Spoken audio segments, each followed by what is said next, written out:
Welcome back പുതിയൊരു വ്ളോഗിലേക്ക് എല്ലാവർക്കും സ്വാഗതം. ഇന്ന് നമ്മൾ കാണിക്കാൻ പോകുന്നത് ഞാൻ ഫസ്റ്റ് ടൈം എടുത്ത എൻ്റെ ഐഫോൺ ഒരു വർഷമായിട്ടുണ്ട്. ഞാൻ ഫ്രഷ് ഫോൺ എടുത്താണ് 16 Pro Max ആണ്. അപ്പോൾ ഇതിൻ്റെ അപ്ഡേറ്റ് അല്ലെങ്കിൽ ഒരു വർഷത്തിന് ശേഷം ഞാൻ യൂസ് ചെയ്തതിന് ശേഷം ഒരു നെഗറ്റീവും പോസിറ്റീവ് ഏതൊരു കാര്യത്തിനും ഉണ്ടാവില്ല. അപ്പോൾ ഞാൻ ഫസ്റ്റ് ടൈമാണ് ആൻഡ്രോയിഡ് മാറ്റിയിട്ട് യൂസ് ചെയ്യുന്നത് ഐഫോൺ. അപ്പോൾ ഇങ്ങനെ ഉണ്ടായിരുന്ന എക്സ്പീരിയൻസ് എന്നാണ് നിങ്ങൾക്ക് ഷെയർ ചെയ്യാൻ പോകുന്നത്. ഇത് ഫോൺ എടുക്കാൻ ഉദ്ദേശിക്കുന്നവർ തീർച്ചയായിട്ടും കാണാം കേട്ടോ. ഐഫോൺ എടുക്കാൻ ഉദ്ദേശിക്കുന്നവരുണ്ടെങ്കിൽ തീർച്ചയായിട്ടും കാണാം, എല്ലാത്തിനും കാണാം. നല്ലൊരു വ്ളോഗായിരിക്കും. ഫോൺ ഏതാണെന്ന് അറിയാത്തവർക്ക് വേണ്ടിയിട്ടാണ് പറയുന്നത്. ഇത് ഐഫോൺ 16 Pro Max ആണ്. ഫസ്റ്റ് ഫോൺ എടുത്താണ്, ഒരു വർഷമായിട്ടുണ്ടാവും. ഈ ഒരു വർഷം കഴിഞ്ഞപ്പോൾ ഇപ്പോൾ ഫോണിൻ്റെ നിലവിലെ അവസ്ഥകൾ ഞാൻ നേരിട്ട കുറച്ച് ബുദ്ധിമുട്ടുകൾ, അതിൻ്റെ ഒരു പോസിറ്റീവും നെഗറ്റീവും ഉണ്ടാവില്ല, അതാണ് നിങ്ങൾ ഷെയർ ചെയ്യാൻ പോകുന്നത്. അപ്പോൾ ഇനി ഫോൺ കാണിച്ചു തരാം. ഇതാണ് ഞാൻ യൂസ് ചെയ്യുന്ന 16 Pro Max. ഓരോരുത്തർ യൂസിനനുസരിച്ചായിരിക്കും കേട്ടോ. അതിൻ്റെ ഞാൻ പറഞ്ഞുതരാം. ഓരോരുത്തർ യൂസിനനുസരിച്ചായിരിക്കും ഫോണിൻ്റെ അവസ്ഥ, കണ്ടീഷന്. അതായത് ഇപ്പോൾ സ്റ്റോറേജ് ആണെങ്കിലും ഫോണിൻ്റെ ഹീറ്റിംഗ് ആണെങ്കിലും ബാറ്ററി ഹെൽത്ത് ആണെങ്കിലും ഫോൺ മൊത്തത്തിൽ ഒരാളെ യൂസിനനുസരിച്ചായിരിക്കും അതിൻ്റെ അവസ്ഥ ഇരിക്കാം. ഏതായാലും ഞാനൊരു വർഷം യൂസ് ചെയ്തിട്ട് ഇപ്പോൾ നിലവിൽ എൻ്റെ ഫോണിൻ്റെ അവസ്ഥ കാണിച്ചു തരാം. അപ്പോൾ ഫോൺ നോക്കിക്കോളി, പൗച്ച് ജസ്റ്റ് നമ്മൾ ഊരിയിട്ടുണ്ട്. ഫോണിൻ്റെ ഒരു കണ്ടീഷൻ നോക്കിക്കോളി. ഇതാണ് ബാക്കത്തെ ഭാഗം വരും കേട്ടോ. ജസ്റ്റായിട്ട് നമ്മളെ ഈ ഒരു ലെൻസ് ഉണ്ടല്ലോ ഒന്ന് വീണ് പൊട്ടിയിട്ടുണ്ട്.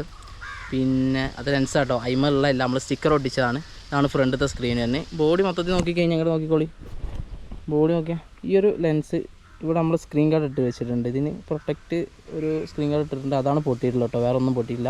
ബാക്കിയൊക്കെ ഓക്കെയാണ്. ബോഡി ആണെങ്കിലും ഇപ്പോൾ ആ ഫിനിഷിങ്ങും കാര്യങ്ങളും ഒരു വർഷത്തിന് ശേഷം ഉണ്ട്. അതിൻ്റെ കൊണ്ടെടുക്കലുണ്ടോ ഐഫോണിൻ്റെ ഗുണം കൊണ്ടോ എന്താ സെറ്റപ്പായിട്ട് അവിടെ ഉണ്ട്. പിന്നെ സൈഡ് കാര്യങ്ങളൊന്നും ഓക്കെ പൊട്ടിയിട്ടില്ല. ഉണ്ടോ ഒരു കംപ്ലയിൻ്റ് എന്ന് പറയാൻ, അല്ലെങ്കിൽ ഒരു ലൈന് കാര്യങ്ങളൊന്നും വന്നിട്ടില്ല കേട്ടോ. ഏകദേശം നിങ്ങൾ ചിന്തിക്കണം, ഈ ഫോണിൻ്റെ ഇപ്പോഴത്തെ റേറ്റ് എന്ന് വെച്ച് കഴിഞ്ഞാൽ 90,000 രൂപ റേറ്റ് വരുന്ന ഒരു ഫോണാണ് ഐഫോൺ 16 Pro. എനിക്ക് തോന്നുന്നു ആ ഒരു മാർക്കറ്റ് വാല്യൂ ഇപ്പോഴും നിലവിലുണ്ടെന്ന് തോന്നുന്നു.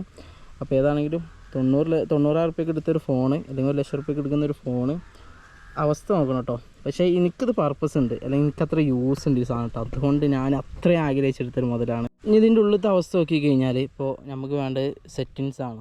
സെറ്റിങ്സ് പറഞ്ഞു കഴിഞ്ഞാൽ ഇപ്പോൾ നിലവിൽ നമ്മളെ സ്റ്റോറേജും കാര്യങ്ങളൊക്കെ നമുക്ക് കാണാം. ഒന്ന് ജസ്റ്റ് നോക്കട്ടെ, ഓപ്പൺ ആക്കി നോക്കട്ടെ. ഇത് സെറ്റിങ്സ് ഓൺ ആക്കിയിട്ടുണ്ട്. സെറ്റിങ്സ് ഓൺ ആക്കിയിട്ട് നേരെ നമുക്ക് ബാറ്ററിയിൽ നോക്കാം അല്ലേ. ബാറ്ററി ലൈഫ് നോക്കുകയാണെങ്കിൽ 77% ചാർജിങ് ആണ്.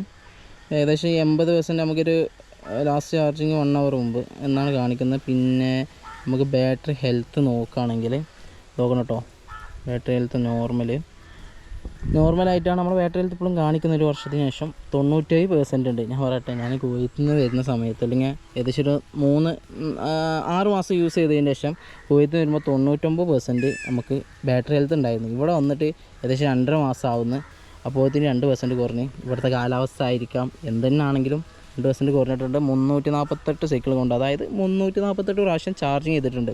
എനിക്ക് തോന്നുന്നു അവിടെയുള്ള സമയത്ത് നമുക്ക് ചാർജിങ്ങിൻ്റെ ഒരു ദിവസം പ്രാവശ്യമൊക്കെ ചാർജ് ചെയ്താൽ മതിയായിരുന്നു. ഇവിടെ വന്നിട്ട് 3 പ്രാവശ്യമൊക്കെ ചാർജ് ചെയ്യുന്നത്. ഒന്ന് യൂസ് കൂടി, പിന്നെ നമ്മളിവിടുത്തെ എന്തെങ്കിലും ഇഷ്യൂ ആവും, ക്ലൈമറ്റിൻ്റെ ഒക്കെ ഇഷ്യൂ ആണെന്നൊക്കെ ഞാൻ പറയും. അല്ല, അതായത് കാലാവസ്ഥ, നമ്മൾ പെട്ടെന്ന് ഫോൺ ഹീറ്റാവുന്നു, പെട്ടെന്ന് ചാർജ് പെട്ടെന്ന് പോകുന്നു, എന്തൊക്കെ ഫോണിന് ഭയങ്കര ബുദ്ധിമുട്ടുണ്ട് കേട്ടോ. പിന്നെ അത് ഫസ്റ്റ് യൂസ് വന്നിട്ടുള്ളത് മാനുഫാക്ചറാണ്.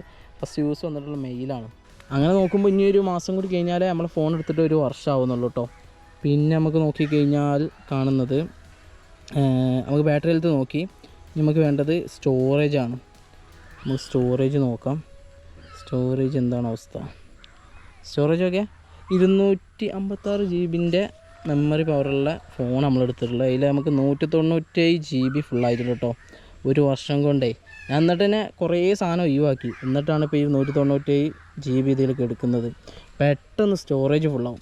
എനിക്കൊരു സംഭവം തോന്നിയിട്ടുള്ളൂ കേട്ടോ. ഒരു വർഷം കൊണ്ട് എല്ലാം ഞാൻ കുറേ ഡിലീറ്റ് ആക്കിയതുകൊണ്ടാണ് ഇത് ഇങ്ങനെ ഫുള്ളായി എടുക്കുന്നത്. എല്ലാം ഇപ്പോഴും ഫുള്ളായി എടുക്കുന്നത്. അത്ര നമ്മൾ ഒഴിവാക്കിയിട്ടുണ്ട്. അതുകൊണ്ട് മാത്രം കുറച്ചും കൂടി സ്പേസ് ഇട്ട് കേട്ടോ. ഏകദേശം ഇനി 59 GB കൂടി നമുക്ക് സ്പേസ് ഇതിൽ കാണിക്കുന്നുള്ളൂ. എല്ലാ ആപ്ലിക്കേഷനും കൂടുതലായി എടുക്കുന്നത്. നമ്മളെ എഡിറ്റിംഗ് ആപ്ലിക്കേഷനൊക്കെയാണ് ഏറ്റവും കൂടുതലായി കാണിക്കുന്നത്. പിന്നെ ഫോണിൻ്റെ സ്മൂത്തും കാര്യങ്ങളൊക്കെ അടിപൊളിയാണ് കേട്ടോ. രക്ഷയിലും കൂടെയൊക്കെ പക്ക സ്പീഡായിട്ട് വർക്കിംഗ് ആണ്. ഒരു ആപ്ലിക്കേഷൻ എടുത്താലും അതൊക്കെ സ്പീഡിലായിട്ട് വർക്ക് ചെയ്യും. അതിനൊന്നും കുഴപ്പമില്ല കേട്ടോ. സ്മൂത്തായിട്ട് സാധനം വർക്ക് ചെയ്യുന്നുണ്ട്. സ്പീഡാണ്, കണ്ടീഷനാണ് ഫോണ്, ഒരു രക്ഷയില്ല. നിലവിലൊരു വർഷം കഴിഞ്ഞിട്ടും. ഇനി നമ്മളതായിട്ടുള്ള കാര്യം ഞാൻ പറയാം. ഒരു വർഷം യൂസ് ചെയ്ത് ഈ ഒരു മുതൽ എനിക്ക് ആദ്യം പറയാനുള്ളത് ഇത് ചാർജിങ് എന്ന് പറഞ്ഞാൽ ഒരു രക്ഷയില്ല. ഞാൻ പറഞ്ഞ പോലെ തന്നെ ഒരു ദിവസമൊക്കെ 3 പ്രാവശ്യമൊക്കെ ചാർജ് ചെയ്യുന്നു.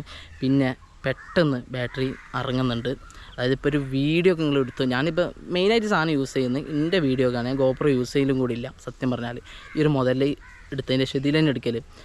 പക്ഷേങ്കിൽ ഒടുക്കത്തെ ക്ലാരിറ്റിയാണ്. നിങ്ങൾക്ക് വീഡിയോസ് കണ്ടാൽ അറിയാം, ഈ ഒരു മുതലെടുത്ത വീഡിയോസാണ്. പക്ഷേങ്കിൽ ഒരു 15 മിനിറ്റൊക്കെ ഫോൺ ഷൂട്ട് ചെയ്താൽ ചാർജ് ഇറങ്ങണ പോട്ടെ, ഫോൺ ഇങ്ങോട്ട് ഹീറ്റായിട്ട് ഇങ്ങോട്ട് ഇപ്പോൾ തന്നെ അത് ജസ്റ്റ് ഇതിലിങ്ങനെ കാണിച്ചു തന്നപ്പോൾ തന്നെ ഫോൺ ഒരു അടുപ്പത്ത് വെച്ചപ്പോൾ ഒരു ഫീലാണ്. അമ്മാതിരി ഹീറ്റാട്ടോ. അത് പലരും പറഞ്ഞാൽ കേട്ടിട്ടുണ്ട്, പക്ഷേ ഞാൻ അനുഭവിച്ചത്. പക്ഷേങ്കിൽ ഈ ഒരു മുതൽ ഐ ലൈക്ക് ഇറ്റ്. എന്താണ് എനിക്ക് ഈ ഒരു സാധനം വെറുത്താണെന്ന് ഞാൻ പറയും. പക്ഷേ ഭയങ്കര ചൂടാട്ടോ. ഒരു 15 മിനിറ്റൊക്കെ യൂസ് ചെയ്താൽ ആശാന് വേണ്ട ഹീറ്റാവും, പെട്ടെന്ന് ബാറ്ററി ഇറങ്ങും. പിന്നെ സ്റ്റോറേജ് ഏകദേശം ഇതാ ഒരു 6 മാസം ഞാൻ യൂസ് ചെയ്തപ്പോൾ തന്നെ എൻ്റെ സ്റ്റോറേജ് ഏകദേശം ഫുള്ളായി തുടങ്ങിയിട്ടുണ്ടായിരുന്നു. പിന്നെ ഒരു വർഷം കഴിഞ്ഞപ്പോഴും എനിക്കിഷ്ടമാണ്. എന്തെന്നെ പറഞ്ഞു കഴിഞ്ഞാലും ഈ സാധനം എനിക്കിഷ്ടപ്പെട്ടിരിക്കുന്നു. കാരണം എൻ്റെ പർപ്പസിന് എനിക്ക് പറ്റിയിട്ടുണ്ട്. ഒരുപാട് നേട്ടങ്ങൾ ഈ ഒരു സാധനം എടുത്തതിന് ശേഷം ഞാൻ നേടിയിട്ടുണ്ട് കേട്ടോ. എൻ്റെ ഇൻസ്റ്റഗ്രാം ആണെങ്കിലും യൂട്യൂബ് ആണെങ്കിലും ഒരുപാട് ഗ്രോത്തിലേക്ക് ഈ ഒരു മുതലെടുത്തതിന് ശേഷം എന്നെ കൊണ്ടുപോയിട്ടുണ്ടെന്ന് എനിക്ക് പറയാൻ കഴിയും. ഒരുപാട് പ്രൊമോഷൻ ഈ മുതൽ വാങ്ങി തന്നിട്ടുണ്ട്. എന്തെന്നാണെങ്കിലും ഐഫോൺ എനിക്കിഷ്ടമാണ് കേട്ടോ. നിങ്ങൾ എടുക്കാതിരിക്കുക. എത്ര നെഗറ്റീവ് ഞാൻ പറഞ്ഞു, ബാറ്ററിൻ്റെ ആണെങ്കിലും അങ്ങനെ ഒരുപാട് സംഭവങ്ങൾ ഞാൻ പറഞ്ഞു. പക്ഷേ സാധനം ബെറ്ററാണ്, യൂസ്ഫുൾ ആയിട്ടുണ്ട്. എനിക്ക് എല്ലാവർക്കും ഒരേപോലെയാണെന്ന് അറിയില്ല. അപ്പോൾ ഇതൊക്കെയാണ് ഇതിൻ്റെ അപ്ഡേറ്റുകൾ എനിക്ക് പറയാനുള്ളത്. പിന്നെ ഐഫോൺ പുതിയ എടുത്തുകൊണ്ട് തന്നെ വരുന്ന സമയത്താണ്, ഞാൻ ഇങ്ങോട്ട് പോയിരുന്ന സമയത്താണ് 17 ലോഞ്ചിങ് ആയത്. സത്യം പറഞ്ഞാൽ ആ സമയത്ത് ഞാനിത് എക്സ്ചേഞ്ച് ചെയ്ത് എടുക്കണം എന്ന് വിചാരിച്ചു. ചെറിയൊരു പൈസ കൂട്ടി എനിക്ക് എടുക്കാമായിരുന്നു. പക്ഷേ അതിൻ്റെ ഒരു 17ൻ്റെ ഒരുപാട് ബാഡ്, അതായത് നെഗറ്റീവ് റിവ്യൂസാണ് കൂടുതലും വന്നത്. 99%. അതിൻ്റെ ബോഡിയും കാര്യങ്ങളൊക്കെ ലോക്കലാണ്, അലുമിനിയാണ്, അങ്ങനെയൊക്കെ പറഞ്ഞപ്പോൾ അത് ഒഴിവാക്കിയിട്ട്. സത്യം പറഞ്ഞാൽ പുതിയത് നമ്മൾ ഐഫോണൊക്കെ മാറിക്കഴിഞ്ഞാൽ നമ്മളിങ്ങനെ അപ്ഡേറ്റ് ചെയ്യാൻ തോന്നും. ആ ഒരു ഇങ്ങനെ വന്നുകൊണ്ടിരിക്കും, സത്യമാണത്. പക്ഷേ നമ്മളൊരു മിഡിൽ ക്ലാസ് കിടന്ന് അത്രയും കഷ്ടപ്പെട്ടിട്ട് അത്ര ഇടങ്ങറായിട്ട് എനിക്ക് മുതലെടുത്തിട്ടോ. എന്നൊക്കെ സംബന്ധിച്ചിടത്തോളം ആ സമയത്ത് എനിക്ക് ഒട്ടും ഇത് അക്സെപ്റ്റ് ചെയ്യാൻ വരില്ലായിരുന്നു. പക്ഷേ എനിക്കത് ആവശ്യമായി വന്നു. എനിക്ക് ഏറ്റവും വലിയൊരു മൈൻഡിൽ ഈ ഒരു സാധനം എങ്ങനെയും എടുക്കണം, ഇതാണ് എടുക്കണം എന്ന് ഒരാഗ്രഹം ഉണ്ടായിരുന്നു. അങ്ങനെ എടുത്താൽ കേട്ടോ. അതുപോലെ തന്നെ ഈ ഗോപ്രയും ആദ്യം എടുത്ത ഗോപ്രോ എടുത്ത് ഏകദേശം ഒരു 4 മാസം കഴിഞ്ഞാൽ ഈ ഒരു മുതലെടുത്ത് നിലവിൽ ഈ ഗോപ്രോ ഞാൻ സെല്ല് ചെയ്യാൻ പോവുകയാണ്.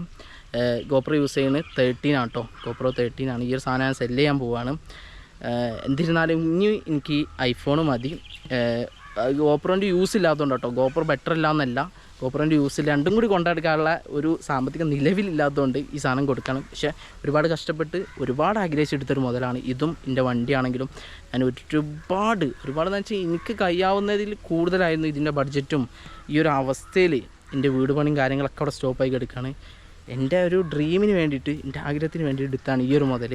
അതുപോലെ എൻ്റെ വണ്ടി ഒരുപാട് 23 വയസ്സിൽ ഞാൻ ഒരു വണ്ടി നേടി. ഏകദേശം 22 വയസ്സ് അല്ലെങ്കിൽ 21 വയസ്സിൽ ഒരു ഐഫോൺ നേടി. 21-ാം വയസ്സിൽ എൻ്റെ ഗോപ്രോ നേടി. ഇതൊക്കെ എൻ്റെ അച്ചീവ്മെൻറ്റാണ്. കാരണം ഒരു ഏകദേശം ലക്ഷങ്ങളെ പ്രൊഡക്റ്റാണ് ഞാൻ എടുത്തിട്ടുള്ളത്. അന്ന് എന്നെ കൊണ്ട് അക്സെപ്റ്റ് ചെയ്യാൻ പറ്റില്ല. കാരണം ഒരുപാട് കടങ്ങൾ, ഒരുപാട് ബുദ്ധിമുട്ടുകൾ. സാധാരണക്കാരനായിട്ട് ഞാൻ ഇതൊക്കെ എടുത്തിട്ടുണ്ടെങ്കിൽ നിങ്ങൾക്ക് എന്തെങ്കിലുമൊക്കെ നേടാൻ കഴിയും. ചെറിയൊരു മെസ്സേജും കൂടിയാണ് കേട്ടോ.